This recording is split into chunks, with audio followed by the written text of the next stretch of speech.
You spend 20 years teaching your brain one lesson over and over until it stops being a thought and just becomes a reflex. Spending is danger. Saving is safety. Every raise, you keep more of it instead of growing into it. Every bonus, you bank before you can even feel it land. Every want runs through the same filter. Do I need this? Can it wait? What's the long game? And you get really good at it, better than almost anyone around you. People start asking you how you do it. And then one day, you hit the number, the one you've been running at for years, the one that was supposed to mean you could finally stop bracing. And you wait for the feeling to change. It doesn't. You're standing at the finish line, and the part of you that kept you safe all of those years, it never gets the memo that the war is over. It's still up on the wall, scanning the horizon, waiting for the next threat to come. And when it can't find one out there, it builds one right there inside you. That's what today is about, the wall you can't see, the one in your head, and how it climbed over the finish line and followed you to the other side. You've built the career, you're building the portfolio, you're close to freedom, so what now? Welcome to Life After Enough, money, meaning, and the life you design when work becomes optional. I'm Nick, I'm racing towards early retirement and figuring out who I become when the job no longer dictates what I do with my time. Let's get into it. Welcome back to Life After Enough. This is week one of a whole month on money and the strange, specific ways it gets its hooks into people who, on paper, have already won the game. Here's the weird thing about your FIRE number. Getting to it and living off it are two completely different games. The long and winding climb up, the accumulation period, rewards the flinch. The more careful you are, the more you defer, the more you say, not yet, the faster you go. Restraint is the whole engine at this stage in the game. The instinct not to spend is your single greatest asset. It compounds. It's the thing standing between you and another 40 years at your desk. So you train it for years. You even become an elite financial athlete. And then you arrive. The game flips completely because now the actual task in front of you is to spend the very thing you've spent 2 decades refusing to spend. To draw it down, to watch the number go the wrong way on purpose, and to be okay with that. Same money, opposite skill. And here's the kicker. Nobody trains for the second game. Think about it. Every book, every spreadsheet, every calculator, every podcast, and yes, I'm very aware of the irony, it's all pointed at one thing: getting to the number. Get there faster, get there safer, get there bigger. And then almost total silence on what happens to your own mind once you're standing on it. We obsess over the climb and we wave people over the summit with no idea how to get down on the other side.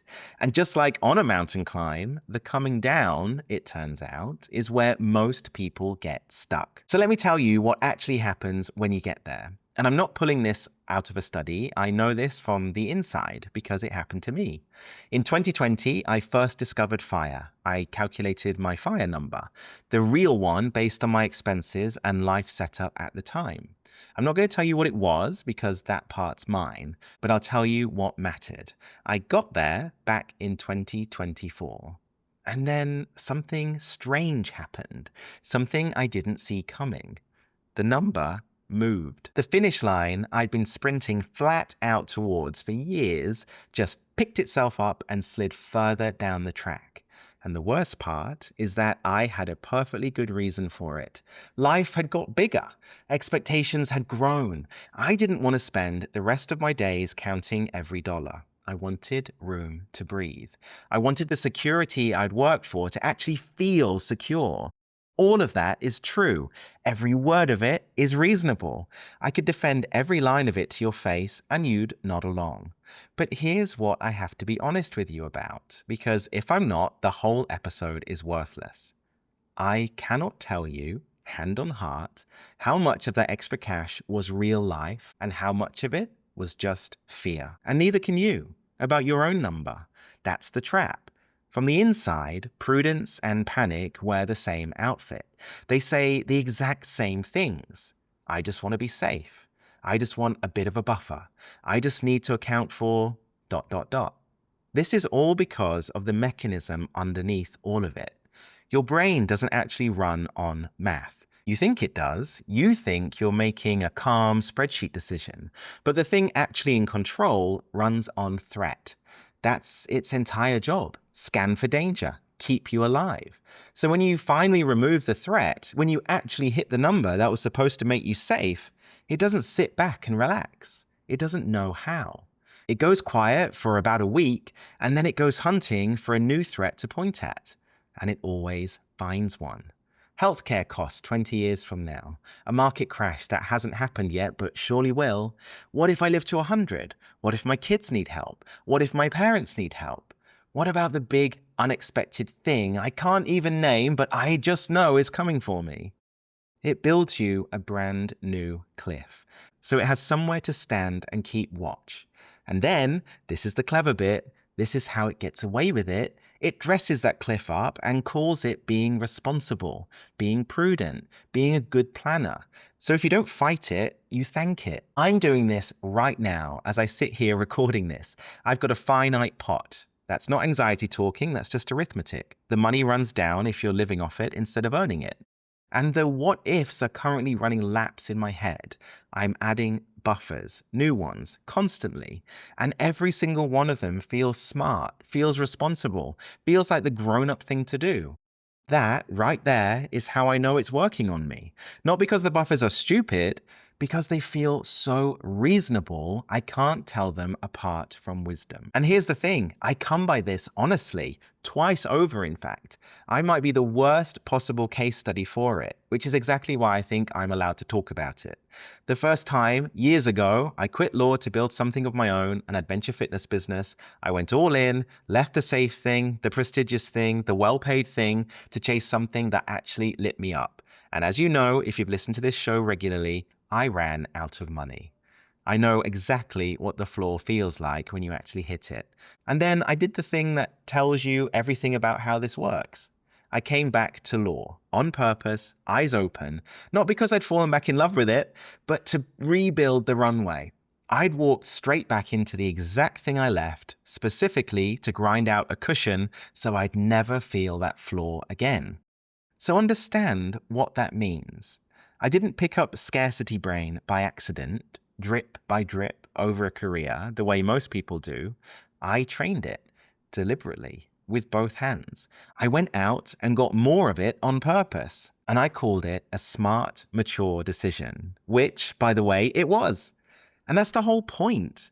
That's what makes it so hard to see. It was a good decision, and it also welded the reflex in even deeper. So when I sit here and tell you the instinct doesn't switch off when you hit your number, I'm not theorizing. I built mine to industrial strength twice, and I can feel it running right now in real time, finding me new cliffs to worry about. Now here's what makes this genuinely hard to fix.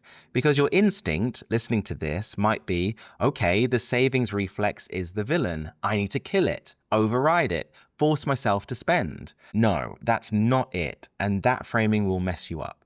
Because the instinct isn't a flaw. It's the entire reason you have anything at all. The discipline, the deferral, the 1,000 small not yets, you said, while everyone else around you was saying yes, YOLO, that is not a bug you get to delete. It's actually the engine. It's the entire reason you're standing anywhere near the finish line while half of your peers are still at the start. You can't hate it because it worked. It did exactly what you asked of it. But here's the bit that bites. The instinct that built the pot of gold has no idea how to stand down once the pot is full. It keeps running. You've got the money now, and you still hesitate over the better seat on the flight. You still run the maths on the dinner you could pay for 10 times over. You still hear yourself say maybe next year about the trip, when there's no next year reason left to wait. The caution that made complete sense 10 years ago during the accumulation phase is still firing now. Only now, it isn't building anything, it's just running. And look at who it happens to. Not the reckless. They never got near the number, they spent it on the way up.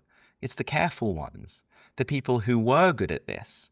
And that's the cruel part too. The better you were at saving, the deeper the groove this makes in your decision processes. And the harder it is to climb out now that saving isn't the job anymore.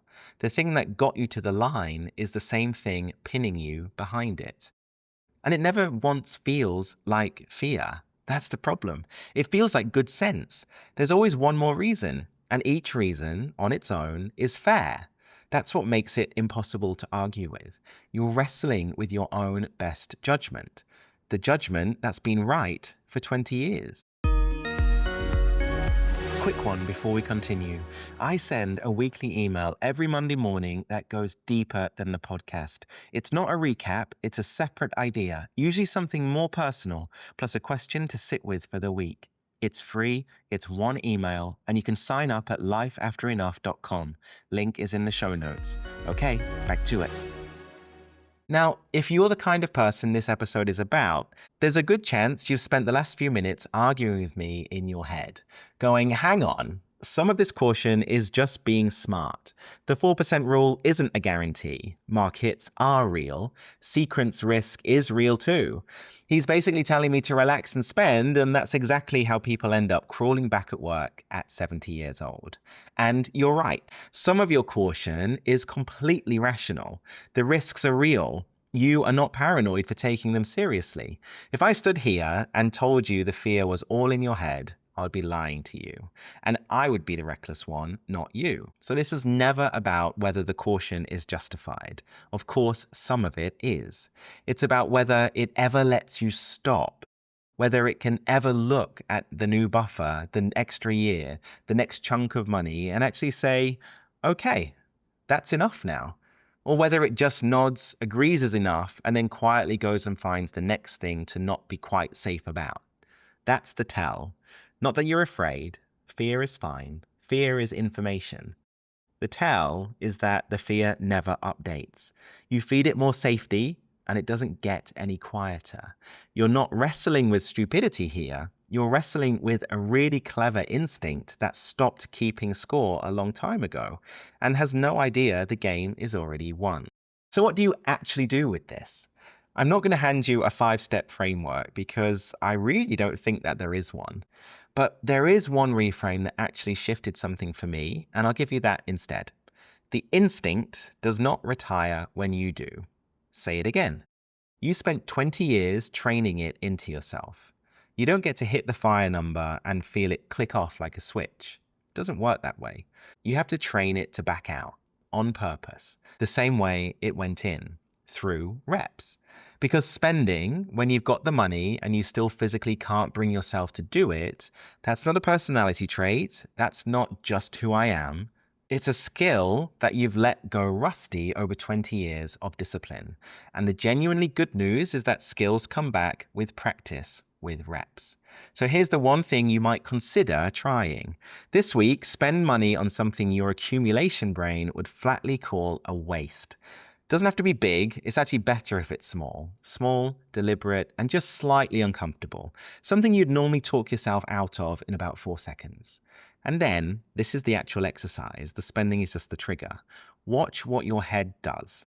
Watch the justification engine spin up. The bargaining, well, actually, that one's fine because. The little internal court case you run to make it okay. That voice is not you being responsible. That voice is the reflex. That's the wall. You've just caught it in the act. It matters that you do this because you can't retrain something that you can't see.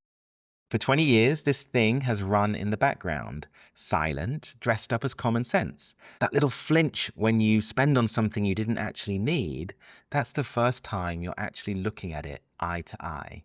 That's the work. Not killing it, just seeing it. And everything else starts there. This is week 1 of a month of this because the wall doesn't have one shape. This week it was the one inside of your own head, the reflex that won't switch off. Next week it's the one outside of it. It's about golden handcuffs, the income you stopped needing a long time ago and you still can't bring yourself to walk away from.